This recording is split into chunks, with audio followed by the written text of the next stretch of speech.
Kementerian Investasi memastikan Indonesia akan menjadi negara maju melalui hilirisasi yang dilakukan. Indonesia diyakini memiliki potensi investasi dan ketahanan ekonomi nasional yang cukup baik dibandingkan dengan anggota negara G20 lainnya.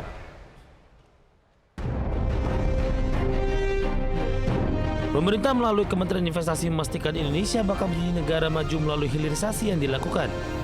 Menurut Menteri Investasi yang juga Kepala Badan Koordinasi Penanaman Modal Bahlil Lahadalia, perkembangan iklim investasi di Indonesia terus mengalami peningkatan. Bahlil memastikan meski di tengah ketidakpastian kondisi global saat ini, Indonesia memiliki potensi investasi dan ketahanan ekonomi nasional yang cukup baik dibandingkan dengan anggota negara G20 lainnya. Kondisi perekonomian Indonesia masih terkendali dengan tingkat inflasi tercatat sebesar 5,95% September 2022.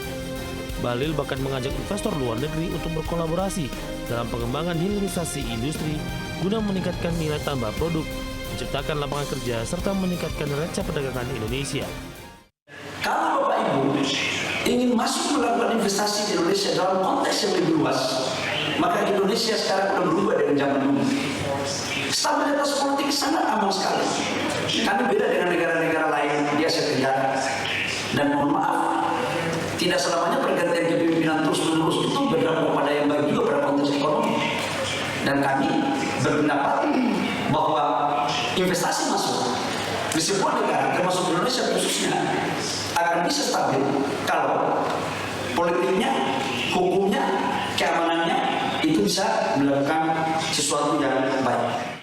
Sebelumnya, realisasi investasi periode Januari hingga September tahun 2022 yang mencapai Rp862,4 triliun atau 74,4% dari target ditetapkan sebesar Rp1.200 triliun.